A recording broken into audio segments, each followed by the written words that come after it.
Ask the Podcast Coach for July 10th, 2021. Let's get ready to podcast.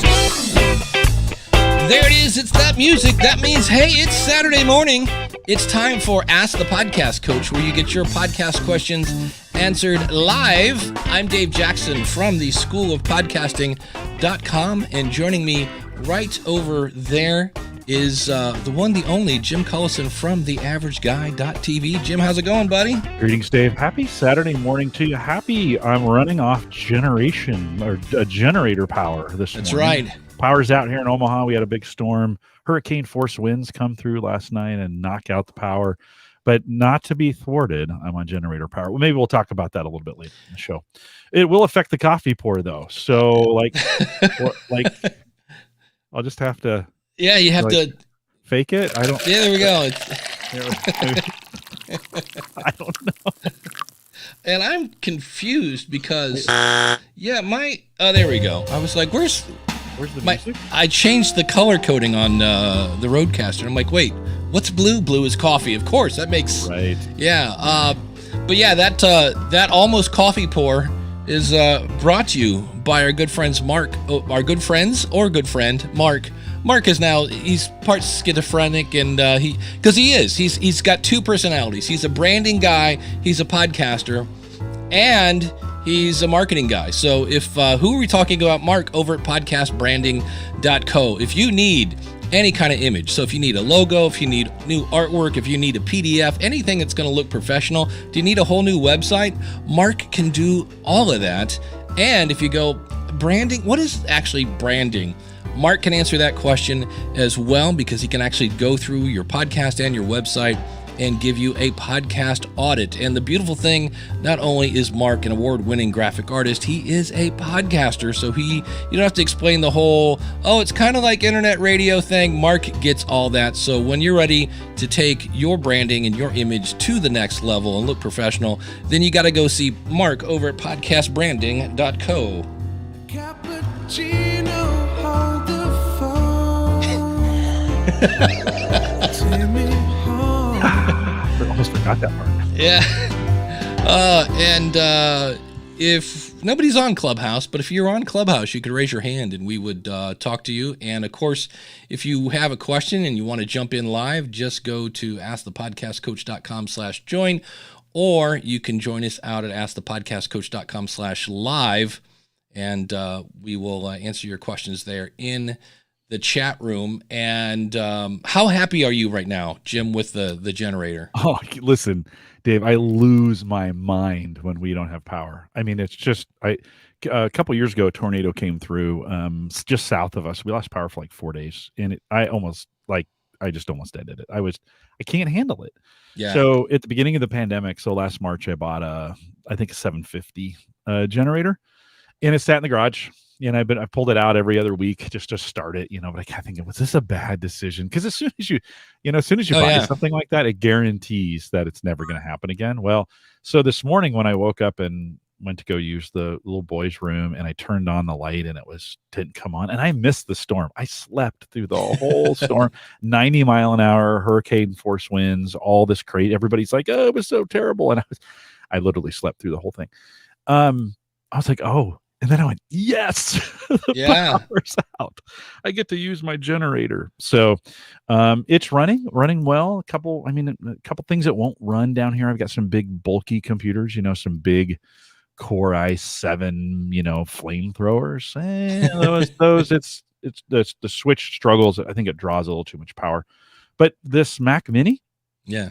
It's the M1 chip. It's basically a mobile chip. Works great. My Surface Pro fires right up. They're on batteries, right? So the low power stuff works well. So I guess for podcasters, if you're thinking, you got a live option or whatever, you might want to think through. I mean, we talk about having UPSs, those are battery backups and stuff, but you might want to think through like, hey, what would I do if the power went out?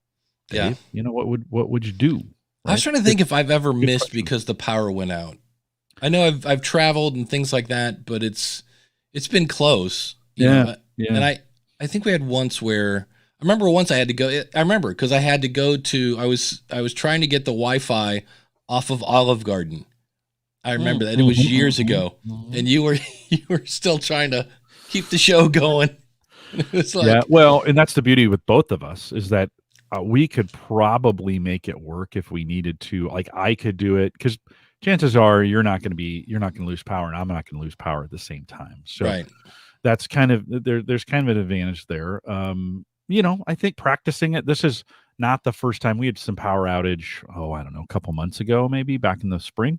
Yeah. And I tried some things out and knew, okay, here's what I can run. Here's what I can't run. I need to label some things better so that I know what to unplug and plug into the generator stuff. I haven't yet put in a house cutover. Like, the fancy way to do this is you just turn on your generator and you have a cutover switch and you just flip it and it goes off the grid and goes onto the generator. I haven't done that yet. So I still need to get that done. That'd be a little slicker because then circuits on the house would just be live and you can fire it up. The great thing about it this morning, Dave, was that I caught both neighbors out cleaning up limbs, and I said, nice. "Hey, I've got plenty of room on my generator. Bring me an extension cord, and I can at least get your fridge covered because that's the most important thing, really. I mean, computers are important. Don't get me wrong, but it's fridge is really the most. You don't want to. You got meat thawing and like that's maddening, right? Milk." Yeah. Ice cream. When the ice cream, that's when you start crying. That's the final straw. That's the end, So I said, "Hey, bring it over." I got one neighbor to plug in already, and I'm hoping the next neighbor will bring a power cord over a little bit. I think we're going to be down most of the day. So, but that didn't stop. Ask the podcast coach. Thanks for I pinged you about 6, and I'm like, Dave, I don't know if this is going to work. And then I was like, well, wait a minute. I think I can make it work. So I did find a gas station that was open to get gas, and my coffee maker. Well, it doesn't make. It's an espresso. It doesn't make enough to pour. Right. Like it just makes a cup at a time. That was the second thing I plugged in. You got to make sure you have coffee. All right. I don't know if this applies, but. And now. Oh, that's the end. It said nerd out. And I was like, is that the out of nerding? And I was like, it's not. But speaking of clips, I do have a clip that I wanted to play. I put a post in the Podcast Movement Facebook group. And I think the last time I checked, there were 74 different comments on this. And it's interesting because some people get it and some people don't. And I was like, and for the record, I'm talking about this on the School of Podcasting as well. So, but I have a different slant for the School of Podcasting. But this is our good buddy, Joe Rogan, who interviewed Adam Curry. And I really liked this appearance from Adam because Adam was kind of picking the topics. And so he was talking about some of the stuff he talks about on No Agenda. And actually it was kind of fun because, Joe Rogan talks about everything. And Adam was bringing up stuff. And Joe's like, wait, what? And then he's having whoever his henchman is there look it up. Yep, sure enough, there's a thing that, it was interesting. But towards the end, they started talking podcast monetization, and Joe let out this nugget. What I tell people about podcasting is you can't make money in podcasting if you're trying to do podcasting to make money. Yeah. But if you want to do a good job, if you just want to make a great podcast and you just keep doing it, you probably will.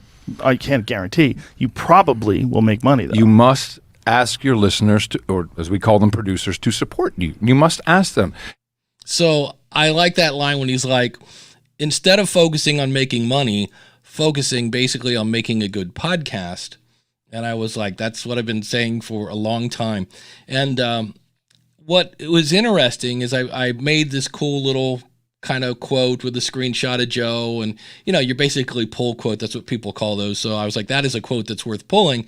And I throw it in Facebook, and there were a lot of people over there that are like, well, of course, first of all, they thought Adam said it. And I'm like, no, that's why Joe's picture's on it. Joe said it.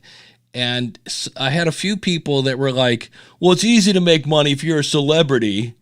And I was like, hold on, just a quick second. First things first, Joe Rogan started his career in education. Wow, do I need more sleep?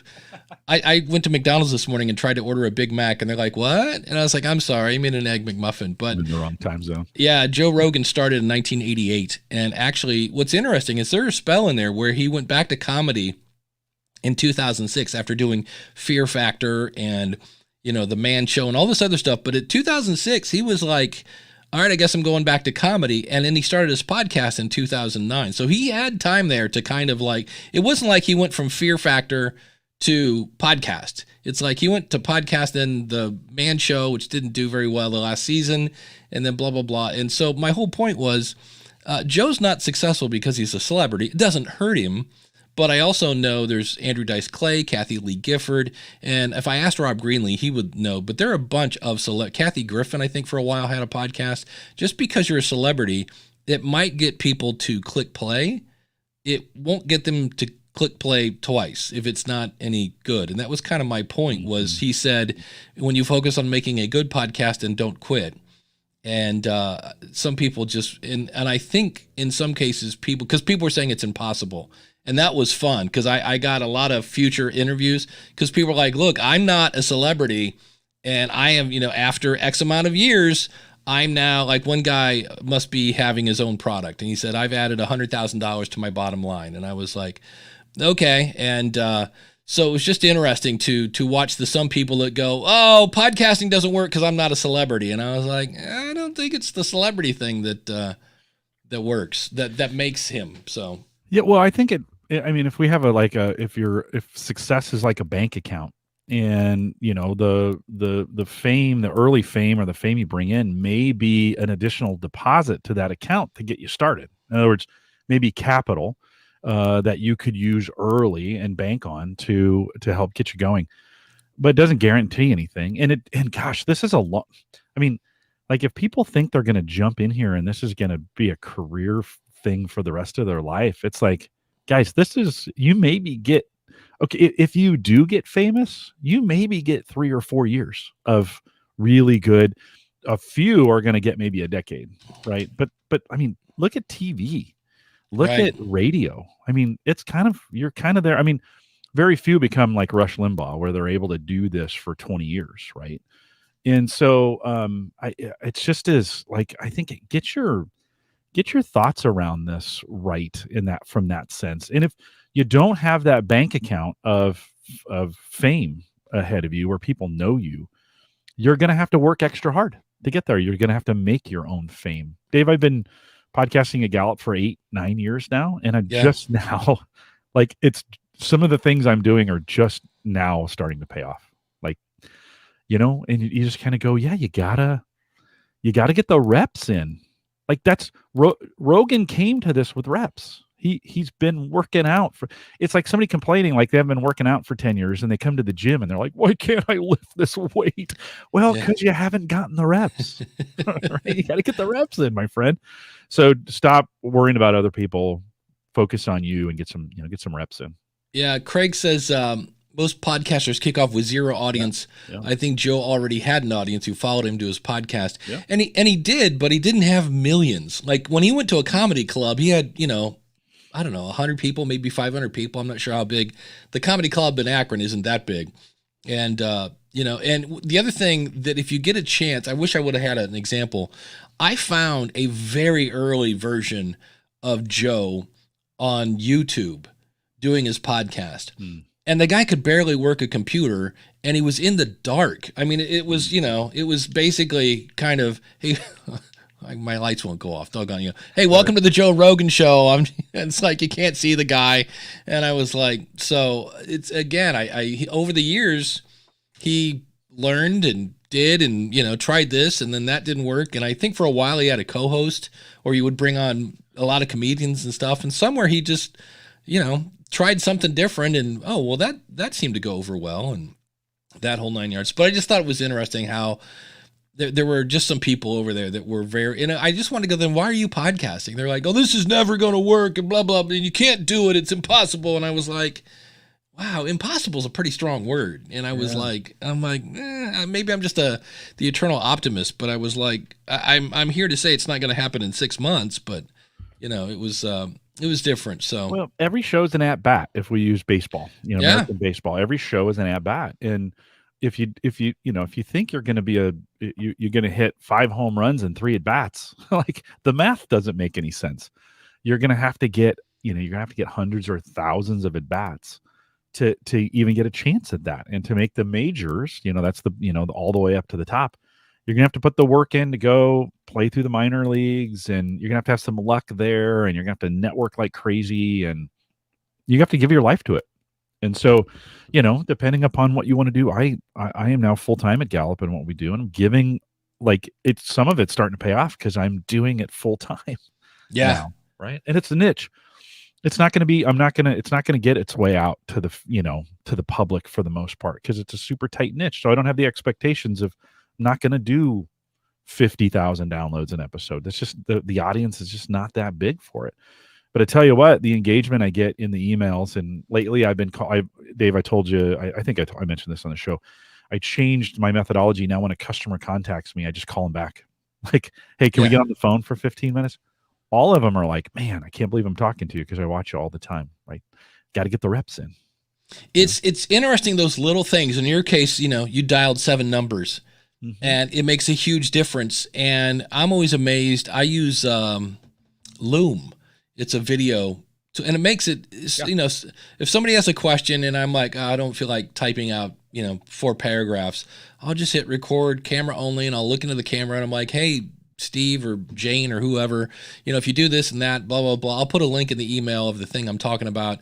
And they freak out. They're like, I can't believe you made a video. And it's like, well, it took like 4, you don't want to say, well, it took 4 seconds. You're like, oh, no problem. But it's a little thing that, makes the big difference in many cases. So yeah, and with the listener and with that engagement, I think it's what we miss. When we're small and we don't have a big audience, you can do more of that. Rogan, it's not scalable for Rogan to reach his audience one-on-one. He just can't do it, right? He doesn't need to be honest, for what he's trying to do. But it might be scalable for you, right? You might be, exactly.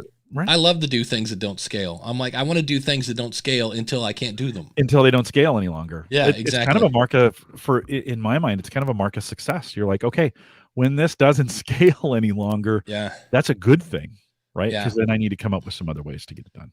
Yeah. Stefan says, if you have a strong fan base, it gives you a head start. Usually a 10-10 rule means 10% is interested, and among them, 10% engage. Yeah. So it's those super fans that really, what's the other one? The 80-20 rule. 20% of your business comes in, or 80% of your business comes in from 20% of your audience, or something like that.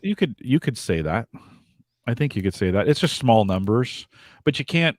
You don't play those numbers for too long. You got to kind of be reaching, because you're going to hit a vein somewhere, a vein of gold that you didn't anticipate. You got to be ready for it when that happens. Yeah. Craig says, do you think platforms like Spotify will be paying more successful podcasters for exclusivity? That's a good question, because they're probably, that seems to be their business plan. I'm just not sure. There is like you said, a pipeline of gold that I'm going, how are they going to get their money back again? Because I'm like, Amazon paid 60, how much? Was it 60 million for the 3 actors that are doing a show? And I just remember thinking they didn't pay to buy the show. They paid to have exclusive access to sponsorship. And I was like, you got to sell a lot of product to get $60 million back. It's a loss leader though, right? And they're not, they do that. It's a huge loss leader, but it is a loss leader in the sense that they're doing that to gain, that's advertising. That's money they would normally be putting into the advertising space, because they know it's going to generate. I mean, we're talking about it, right? Yeah. And so it's for free. We're not getting paid to talk about this. So that's marketing money. A lot of times they don't look at back into the early days of Netflix and Amazon Prime, when they were doing these shows and spending big money on them and nobody was watching. I shouldn't say nobody, but not as many people. And they lost money on those shows, but they knew what they were doing. And an entrepreneur knows that in their business, they're probably going to lose money for the first 3 years before they make anything. This is where podcasters don't really understand it. You've got to spend more than if you want success, you got to spend more than you're making early, and to get ahead, and then that comes back around. You just have to have some capital to do it. But if people don't have money, then they have time, and so they're going to need to going to spend like crazy to get things rolling. But a lot of folks aren't willing to do that. Yeah, Craig says, I think it's cheaper for Spotify to stream podcast content than music. There's no licensing fees. I've heard that. Rob and Todd specifically says that all the time. Yeah. I don't know if it's true. Because you think about it, a 3-hour Rogan interview would be how many songs? You know what I mean? That's one of those where it's like, if a song's 4 minutes long. I don't know if it works that way, Dave. Like, I don't know if people replace podcast listening with music. Music. I don't think they're the same. Like, I think they're still listening to the same amount of music they're adding podcasts. I haven't seen any numbers to support that. Maybe Todd has some, but Yeah. What's interesting is they keep, because one of the things when I talked to Adam Curry, he was saying how, networks have a problem because everybody on the network has to be brand safe. And Spotify seems to be going after people who are almost purposely not brand safe. I mean, Joe Rogan is almost taking over for Alex Jones in terms of like, I will talk about anything, anytime, anywhere. And then they just call her daddy, which is extremely explicit. And I'm trying to think who else. Amy Schumer was one of the first ones. That was an example of a celebrity who thought, hey, I'm a celebrity. I don't have to do any work. I can just talk to two of my friends and it'll be good. And I'm not a huge fan of Joe Rogan. I often think Joe could make a great hour-and-a-half interview if he just did some editing. And there's a lot of times when I listen to Joe Rogan and I'm listening to Joe talk about something that I can't see on a screen. He's like, oh, there it is. Look at it. Oh, Right, geez. right. Wow. And I'm like, Yeah. yeah, Joe, it's an audio podcast, and it's not, it's video, but you just edited for Joe Rogan. Like, you just Yeah. did his editing job, right? Yeah. He knows people will do that. So why would he go through the extra effort? He knows people are pulling clips out of his show and doing the editing for him. yeah. The other thing I thought that was good in that quote is he said, if you keep going, and looking at Joe's career, he started in 1988 in Boston doing comedy. In 94, he moved to LA and did some television. He was on news radio, and it's weird because you don't realize that because he had hair. He doesn't even look like Joe Rogan when he's on that show. 97, he started working for UFC. 2000, in 2000, he released his first stand-up special. That is 12 years after he started comedy. So right there, I kind of go, how many people would be doing comedy for 12 years? And, holy cow. 2001, he started Fear Factor. 2003, he took over for The Man Show. Also in 2003, he was involved a little bit with the Last Comic Standing television show. And then in 2006, he went back to comedy. So he had no TV shows in 2006. And then in 2009, he launched a podcast. So even that, 2000, he's been doing it for 12 years. So, yeah, I think that's the other thing. You have to do it good. You have to not quit. So That's exactly right. Yeah. People, in my 40s, I ran 5 marathons, and people say, how did you do that? And I said, I just kept running. Yeah. And I'm not a runner. Like, I had my trainer, who's been my trainer for the last 10 years, over the other night. And I was like, I'm a terrible runner, but I ran for 10 years because you know why? Because I didn't stop. Like, and so I think there's I was crazy, by the way, but I think there's some tie over to podcasting. You just have to kind of constantly be thinking about it. It has to be kind of consuming. For anybody who's doing this, if you want fame, be careful what you're looking for, because that may not be exactly what you think it is, right? Yeah. And it's not all that it's cracked up to be. But these folks, it's for a lot of them. I mean, I think for a while, Mark Maron's podcast took over his life. His podcast became his life, right? And that's just all he did. And securing the interview, and I mean, think about the height of his podcast of having Obama on there, right? I mean, and the fun part of that, they contacted him. Yeah, right. Yeah. Can you imagine that? Hey, hi, this is this Mark? Yeah, this is Tiffany. I'm calling from the White House. President Obama would like to come to your garage. I'd be like, who is this really? I'd be like, get out. Okay, who's pranking me? Who is pranking me? All right, hey, who's, put your mom on. Like, stop doing this. How did you get this number? My refrigerator's running. Now I need to go catch it. I get all those things. Yeah. Well, yeah, and you have to, I think it's harder than, interviewing famous people, I think is harder than most people think. Yeah. It's harder to secure those interviews and keep those interviews than it is to actually do them. Once you get them on, that's the easy part. The hard part is working through their handlers and scheduling times. They change stuff on you all the time, by the way, because things get more important than you. Oh yeah. And they're like, they call their folks call and they're like, yeah, Mike can't do this now. Can we move it? Yeah. Right. And until they're sitting in front of you, you kind of don't know Yeah. if it's going to happen or not. And they don't want to be there. Like this Yeah. is their 8th interview of the day, you know, and they're like, oh God, don't ask me the stupid questions again. So tell me about yourself. Yeah. John Lee Dumas talks about how he got to interview Gene Simmons, of course, because Gene had a book to promote. Oh, sure. And Gene Simmons, the bass player of Kiss, and kind of famous for being a character. And John said it was funny because for whatever reason, Gene was not having a good day and was a lot of nope, yep kind of questions and this and that. And he said, the minute I thanked him for being on the show, and you kind of think you might hang a little bit. He's like, it was like click, and it was on to the next one. And he was like, you never know what you're going to get. No, I don't.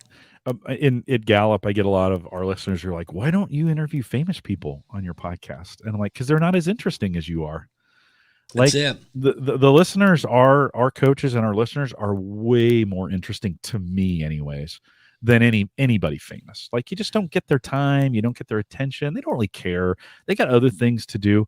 But for them, for our listeners or our coaches, it's a big deal to them. I get all of their attention, Dave, when we have them on the program. And it's just a better interview, just to be honest. It's just better. So I'd rather interview the average guy than anybody famous any day of the week. Well, and the key to that is any kind of marketing book I read, and Thomas has a great question here. Thomas, if you want to jump in, go to askthepodcastcoach.com/join. We would be happy to get you up here. But, and I just lost my train of thought. Oh, you want to throw his question up? Yeah, but the thing you want to have is somebody to identify with. Like if you're looking at, I don't know, a Viagra ad, it's not some 18-year-old kid that's in the commercial because the target audience can't identify with that. When it's, I don't know, any kind of, and I've read where people that have, successful marketing campaigns, especially if it's a TV commercial, it's because the audience can identify with the person on the screen. They're like, oh, that person's like me and they need blah, blah, blah, yada, yada, yada. And so, that's one of those things where, so when you talk about interviewing the average coach, people are like, oh, that person's just like me. And look what they're doing. She's doing great. Right. I bet I could do this too. So, yeah, so Thomas has a question, which is interesting. I love these kinds of questions. My friends and I have a podcast name and theme. I've got a Zoom PodTrack P4, and there you go, good, and an EV RE320 or RE20, and a camera to film. But I have no idea what I'm doing. Any suggestions on how to start? I always ask, why are you doing this?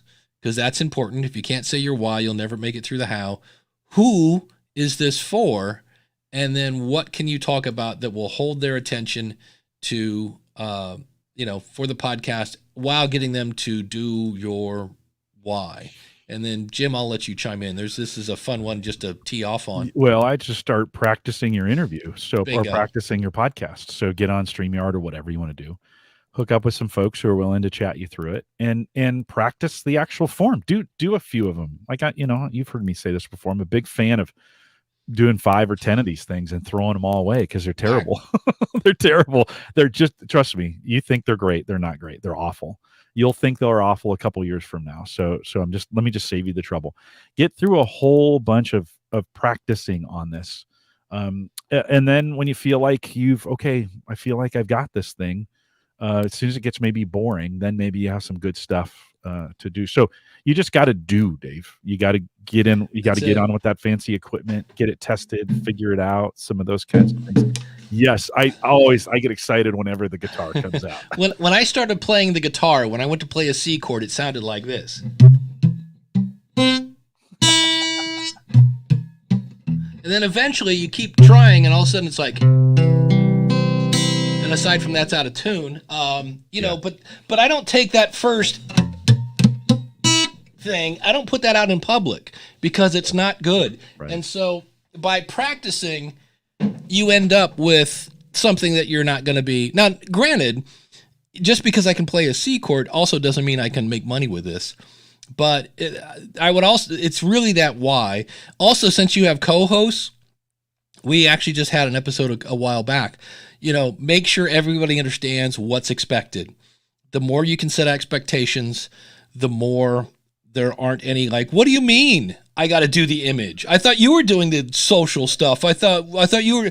The more everybody knows who's on first and who's doing what, the less arguments you'll have later. Definitely make a thing in there about if any money is made, here's how we're going to split it, and do that before you have money.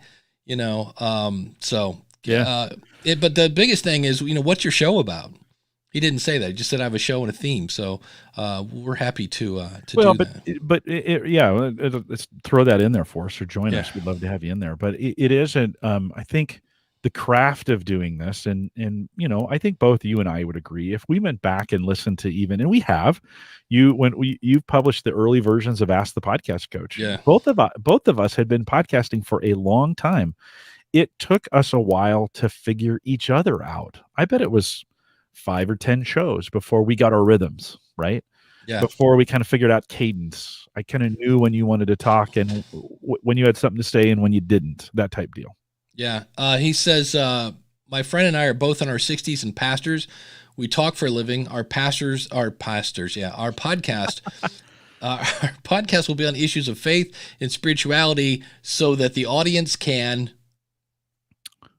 Right. What? That's my whole thing. I see that a lot where like I interview interesting people about interesting things so that you can what? Like what do you want the audience to be able to do with that? So by the way, talking for a living and podcasting are two way different things. They are different. So that you're part of the way there. You're comfortable speaking. You understand where you're trying to go with this, but it's a little bit of a different, I wouldn't say completely different. It's a little bit of a different exercise to do a podcast than to speak in front of people.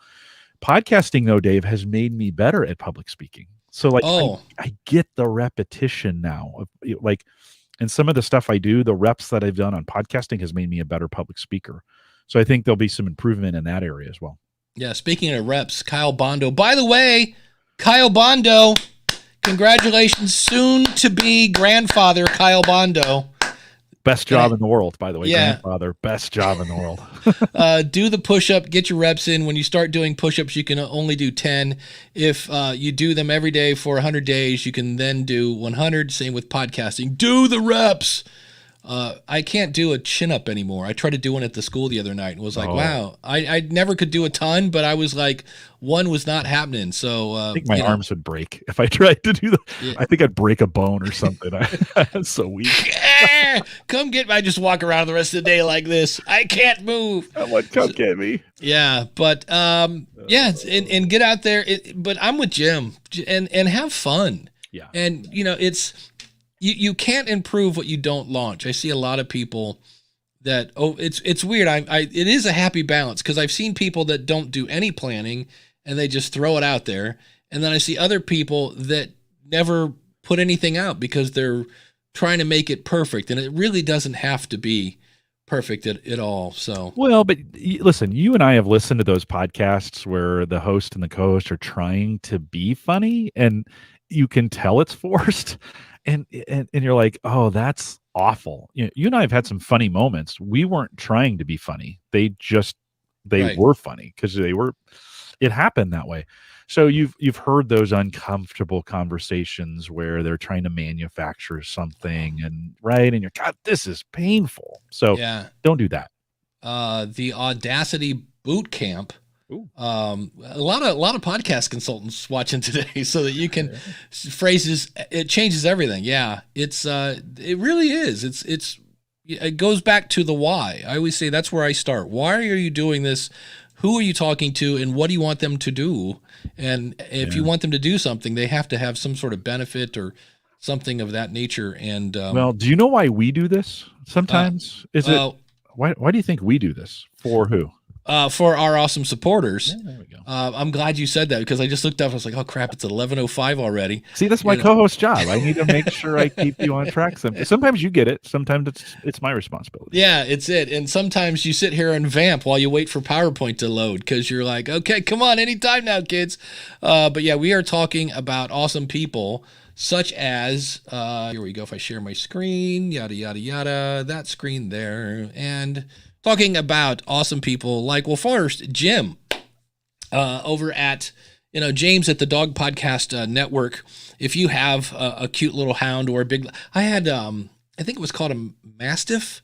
It was like you could dog. ride this dog. Somebody was walking around the neighborhood. So if you got a big dog, a little dog, doesn't matter. You can go find all sorts of podcasts for dog lovers.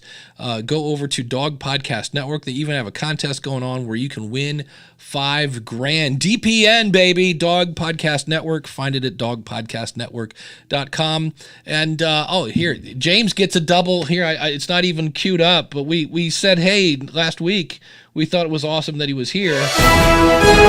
But Dave hasn't fixed the slides yet, so he's still new, apparently.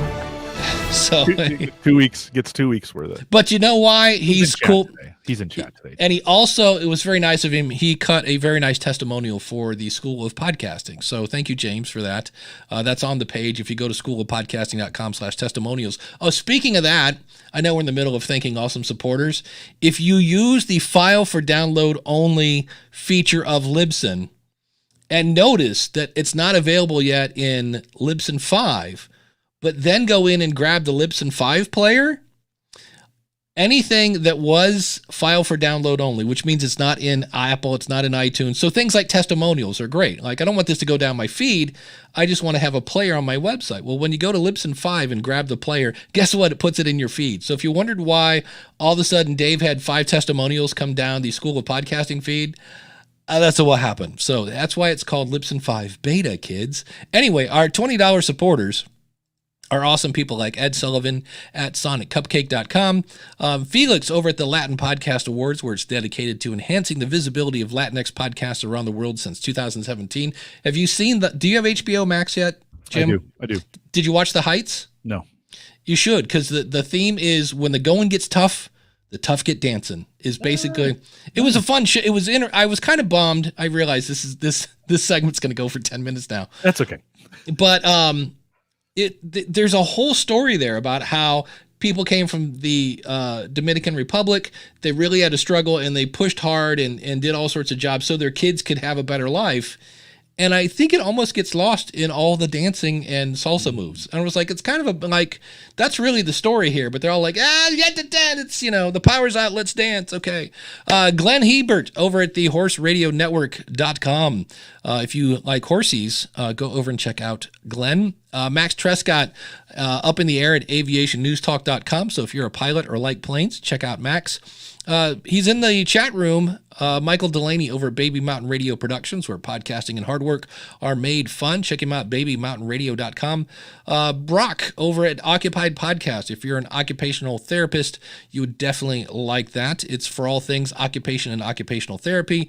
Kim Craggy over at Toastmasters101.net. If you're looking to develop your voice, reduce your editing time, or improve your content, Toastmasters101.net. Greg over at DutchShepherd.com. Greg will actually be on the School of Podcasting this week, where he's teaching financial wellness, and Greg's going to talk about when you need an LLC. Shane at spyberry.com. So if you like Spy on Spy, James Bond, all things spy, check him out, spyberry.com. Greg at the Indie Drop-In Network. If you got a true crime show, a comedy show, or a scary story, he's got an audience waiting for those episodes. Check it out over at indiedropin.com. And if you'd like to be an awesome supporter or see our $10 supporters, go over to askthepodcastcoach.com/awesome. And if you'd like to sponsor Jim's mug, or buy my book, or anything, if you just want to do a one-time donation, go to askthepodcastcoach.com/store. So thanks so much for that. No, that's all right. Sorry, I didn't mean to interrupt you. I do have a new sponsor starting next week. There you go. So we'll talk about that. We're putting all those pieces together. Mug is being shipped. Copy, I asked for copy, and then I'll have to go listen to what they do. So we'll have a new mug. Hopefully, the power will be back on next week. Yeah, that would be good. I would think it's a little easier. Your life is probably just a little easier when you have electricity. Although I've got everything I need right now. I mean, the Mac is running. I've got, my Surface Pro is running. I have another smaller computer running and a fan blowing. Like, what more do you need? A whole pot of coffee I'm out of my coffee. I'm gonna have to switch over to beer because I do have beer in the fridge. Like that's what's close. So I may have to. If you hear a in the post show, I might be switching over to beer. Is it okay to do beer at 10 o'clock in the morning? You know, you're not a it's- drinker, so you Yeah. you it's 5 o'clock somewhere, man. Right? Jimmy Buffett, baby. Jimmy Buffett. Well, here I did find a question out in I think this was another Facebook group, and somebody. The thing was, you know, for whatever reason, I've ended up with bad audio from my interview show. So my interviewee had crappy audio. So he said, still, with a lot of editing, I've cleaned it up considerably, but it's not up to my usual quality standards. Scratching the episode is not an option, nor is re-recording the interview. So would you A, alert the listeners before the interview that the audio is less than perfect, B, wait and address the audio quality in a note before the show closing, C, ignore it like nothing had happened? To be honest, I've heard worse, but my audio is usually better quality, so wondering if and how I should address it for my listeners. So what say you? Do you say something before? Do you say something after? Or do you just say nothing? Whoa, that's Craig is saying ignore it. Yeah. This is a tough one because I think it depends. Like just how bad it is. That's it. Right. I mean, if it's really bad, stop apologizing. But if it's really bad, maybe you just don't do it. Yeah, see, Craig has my whole thing. For me, I used to drive me nuts when I would go see a band, and they'd have all sorts of people dancing. They're having a good time. They're like, hey, we're going to do one of our own. And immediately you just see everybody cross their arms and stand back like, all right, hot shot, let's see what you got. And I'm like, no, don't play your song. And then when people go, woo, you go, hey, I'm glad you like that one. That's one of ours. Yeah. Buy my CD over here. I'm like, but man, when you tell them up front, it does. I think it heightens people's, and he's kind of saying here, it's not up to, because there's one thing, if you have like great audio and it's not as good, that doesn't mean it's horrible. It means it might.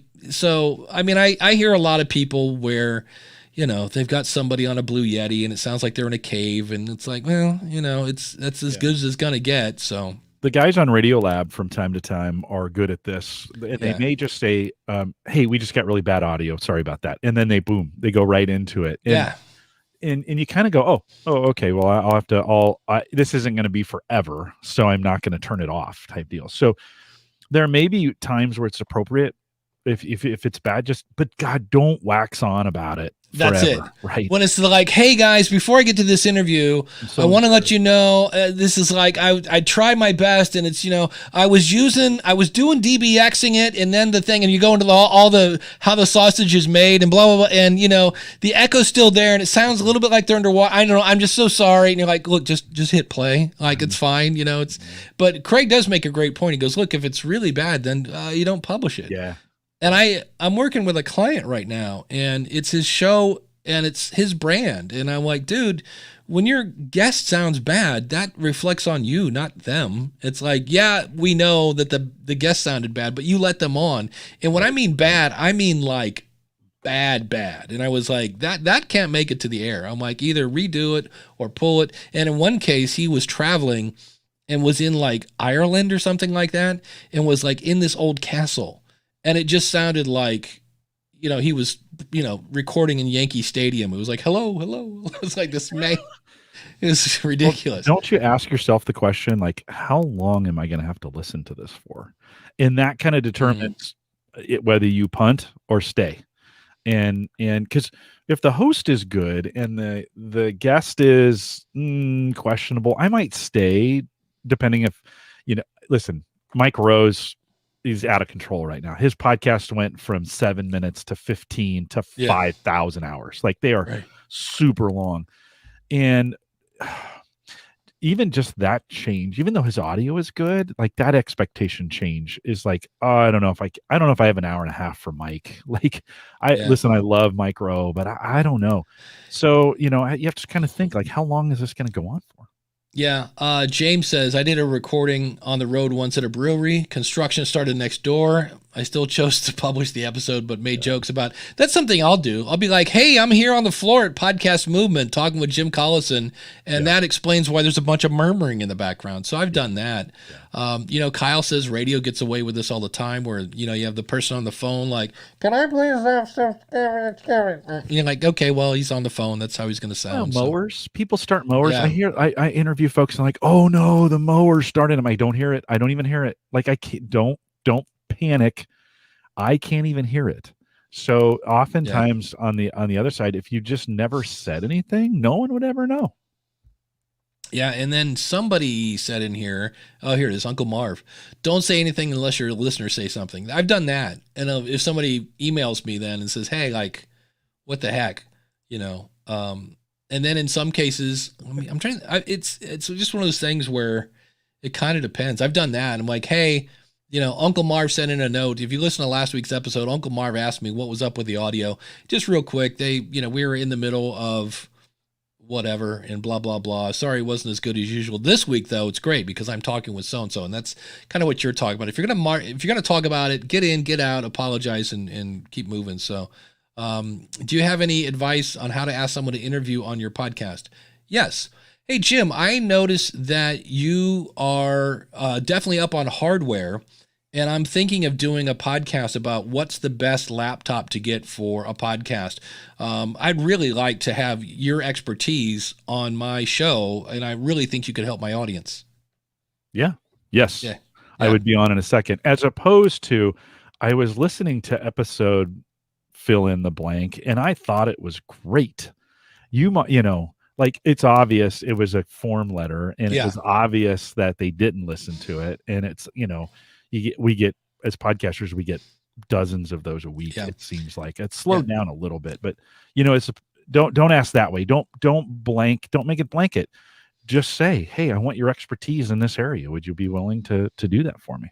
Yeah, there's a thing I affectionately refer to as spray and pray. And this is where you have a form letter and it sounds something like this. Hello. Notice, no name. Right. Hello. I love your podcast. I think it's phenomenal and I'm getting a lot out of it. I want to talk to you about Jim Collison. Jim Collison invented sliced bread, cured cancer and AIDS, and is known to have a cure for the pandemic. And he did it all by the age of 6. He's blah, blah, blah. Great. Nothing about your audience, nothing about how it's going to help it's all about Jim. And it's not the way to do it. A better way is to say, hey, hello, Tiana. I listened to your show, name of show, and I heard you on episode 6 say that yada, yada, yada. And I heard where you're talking about, coaching and polling. I don't know if you know this, but Jim Collison is an actual podcaster, and he knows a lot about polls. He works for Gallup, and he knows a lot about coaching and maximizing your efforts and strengths finders and blah, blah, blah. I don't know that you've ever talked about strengths finders on your podcast, and Jim is an expert in that, and I really think it can help your audience if you're interested. Another thing some people do sometimes is if you're approaching a show about being a guest, number one, listen to their show and see if they have guests. And then just number 2, go, hey, I was listening to your show on such and such, and I saw where you had a guest. Are you looking for more guests? And that can be it. Yeah. Like why give them 4 paragraphs if they're not taking more guests? But the bottom line is just don't do the spray and pray. It takes more time, but think of it as a shotgun versus a rifle. Yeah. A rifle, you aim and you pull, and boy, when you hit it, it really hits the target, where a shotgun, you just kind of and hope it hits something. So Marv brings up a good point. He, Uncle Marv in our chat room, he said, he contacted me this week. I had a guest on 2 weeks ago that would have been perfect for his show. And I told him that, and he sent me an email and said, hey, could you make an introduction? And so I sent an introduction this week and said, hey, John, I was on Marv's show. This would be great. You might be interested in this. And then I assume they took it from there. And so you can do it that way too. Just don't get weird with the angles on this thing. Just ask. I always find, especially the busier the people are, just ask them. And why? I want you on my show to do this. Would you be willing? Yes or no? Do you like me? Yes or no? Well, and that's the problem is, That's funny you say that, because you think about it, that really is, I think, half the reason why podcasters don't take steps to do things is because if they get a no, they take it personal. And I always say a lot of times, especially with interviews, a no is not a no, it's a not now. Yeah. And the other thing is, especially I see people like, how do I get a sponsor? Oh, well, it's easy. You go out and find somebody who has a product that your audience would enjoy, and you go, hey, I have your target audience here. Would you like to give me some money to talk to them? You know, it's like, go ask. And if they say no, it doesn't mean it's a no. It means a not now. Or maybe you need to go ask somebody else or something like that. So there's a really old clip of Gary Vee. I mean, it's old. And he just grabs a phone book or something and talks about how he's doing a podcast about wine or beer or something like that, and just finds a, distributor like, hey, I have your audience, would you like to, it's, you just ask. And it's like, but it is very much the, do you like me? Yes or no? And if they say no, it's like, I'm melting, Well, it's okay. I mean, take rejection. It's just a thing. I've asked folks before. I asked, Michael Hyatt to be on a Gallup podcast one time. And I got pushed back to 2 or 3 handlers. Like, wow, well, Michael's kind of busy right now. And, and I was like, well, I mean, if he doesn't want to be on, he doesn't want to be on. Like, I don't have that. I don't have that kind of issue. So, what's worked for me now, Dave, is when I have guests on Home Gadget Geeks, I'll ask them, hey, you were awesome. This is live, by the way. I say this, you were awesome. If I asked you to come back, would you? And at the end of the show, and almost always they're like, nobody's going to say no. Right. So that's worked. And then 2, because return guests are important to me. And then 2, I had a guy contact me. He was the guest on my show this week. He sent me a note. He's like, hey, Jim, it's been a while. Windows 11 is out. Can I come on and talk about it? I was like, absolutely. Right. Yeah. And so I've built a culture of where that's okay for them to just ask me, hey, I've got something to say. Yeah, come on, let's get this thing done. So having that repertoire of guests, but I think it's really, really key to just ask them. Like, if you want to have them back, just ask them before you let them go from the show that you're doing it with. Is it okay if I contact you again? I'd love to have you back on. Yeah. Got some great things here in the chat. Craig says, with the huge quantity of email traffic, it really is good to keep it short. Kyle says, networking for guests is a good approach. The friend of a friend introduction pre-validates you. Yeah, so that's another great thing, kind of what you did with Jim. And then I'm not sure I understand this question. Stefan says, what's your recommendation for first engagement with your listeners? Like the tagline of Warren Hewart, hope you're doing marvelously well. First engagement with your listener. Yeah, I'm not sure. In other words, maybe a statement that you say, an opening statement that you say. I don't know. I don't know. Picture your target audience sitting across the table. What would you say to them? For me, my little line on the School of Podcasting is podcasting since 2005. I'm your award-winning Hall of Fame podcast coach, Dave Jackson. Why do I say that?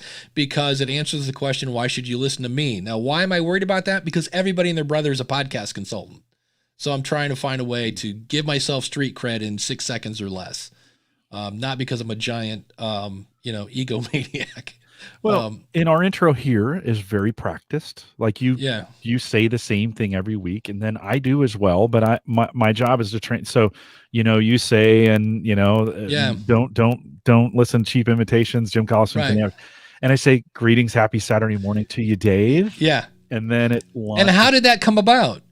You just said it. I just right? started doing it. Yeah, because that was me. Yeah. I mean, the one day I just was like, I hit this thing. It was like podcast. It was like, hey, welcome. It's Saturday, and there's music, and I'm Dave, and we ask your podcast questions live. Yeah, okay, and that's Jim. I'm Dave. Blah blah blah. Just you kind of. And I mean, for a while, I was your personal podcast coach on the School of Podcasting, and that just came out of my mouth one day, and I was like, I kind of like the way that rolls off the tongue. I'm your personal podcast coach. I used to be Welcome to the School of Podcasting, where we talk about all things podcasting. I used to be Welcome to the School of Podcasting, where I help you plan your podcast and grow your influence. And these are just things that came out of my mouth one day, and I went, let's try that. I like that. So, but you do them enough, and then they become very natural. And Yeah. then you can, then you can vamp around them, which is kind of cool, right? Yeah. Well, for your one show, you have a thing called The Coach. You have a Yeah, Called the standard. Coach. I am Jim Collison and live from the Gallup Studios. This is Gallup's Called the Coach, recorded on. Then I fill the data, and then I say, here on Called the Coach, we cover all the. No, that's I just mixed my intro. Wow, it's like chocolate and peanut butter together. It's funny. It's hard to do those things without the. Yeah, thank you. It's hard to do those things without the music without and the context. Yeah. That's there. Yeah. Yeah. Yeah. But it's easier to say here on Home Gadget Geeks, we cover all the favorite tech gadgets that find their way into your home. News, reviews, product updates, and conversation, all for the average tech guy. Right. And then I say, I'm your host, Jim Collison. Ooh. I was going to say. You see the dip? Yeah. Does that mean the janitor's out of gas? The janitor. I'm making up new words. The janitor. It's a janitor. Yeah. I don't know. Don't go there. Yeah. Yeah. It has the word gen. We're going to leave that out. Yeah. I don't know. I don't know what happened. That was fun though. Maybe somebody plugged in, or it could have been the fridges. Yeah. The fridges drew power. But anyways, those statements, broadcasting live from the Average Guy.tv studios here in a beautiful Bellevue, Nebraska. Mike, the weather has been amazing. Then I start to vamp, right? Right. Then that's the launch point to talk about the weather with Mike Uyghur, my co-host. But having that there is a crutch to get me going, and then you can kind of launch from there, right? That's what I like. Yeah. Kyle says your show is called to action. That's your audio signature. It's your sonic branding. Paul Harvey, and now you know the rest of the story. Yeah. So hello, Americans. Yeah. And good day. This is Paul Harvey. Page 2. Yeah. It's like that's right. The master of the. But he was the master of this. He had these segments, right, that he would do, and you knew exactly where he was in his show by those page 2, right? I mean, you knew where he was. It's so good. It's such good show construction that you have those similar, you asking me, what was also important? Like that's the question. Okay, we're going to go to some subscribers. Or supporters. He was the king of, it'd be like, and there was a guy and he looked so professional because he had seen Mark over at podcast, and all of a sudden you're like, wait, we're in the middle of an ad? I thought it was, he'd somehow weave that in there. And yeah, Kyle says page 2. Yeah, he was good. And maybe Rexall, I think, was one of his sponsors. That Rexall, they're I think aren't they like a drugstore kind of thing? Yeah. And he'd just build his ads, right? He was masterful. I mean, that guy was awesome. What was always fun is if you're turning through, like, let's say you hit scan on a radio dial, and all of a sudden it would stop on a channel, and there'd be nothing there. You're like, well, wait, it might be Paul Harvey. Yeah, he built in these long pauses, right, as he was doing it. Yeah, we lost a legend. When we lost him, we lost a radio legend for sure. But there's a lot of good things to take from him. So. Yeah, great storyteller. And you mentioned Mike Rowe. I'm actually going to be talking about Mike on the School of Podcasting this week because he talks about. I'm going to tie that into the Joe Rogan thing. He did a great episode. I'm with you. I liked him much better when he was short. But he talks about a teacher he had who said, focus, I got to get this straight now, focus on the what, not the how. Because he was talking about how, I guess there was one point he was on a bridge and he was just, he forgot to focus on the what. And he was, I think he said he was trying to look good for the camera or something like that. But he's on this bridge and you're supposed to have this tie line on because if you fall, you die. And he said, I quit focusing on the what and focused more on like how I'm doing. And he said, I've never, had certain parts of his body pucker up so much when you realize that, it's one of those things where So that's going to be part of the School of Podcasting this week, talking about focusing on the what, not the how.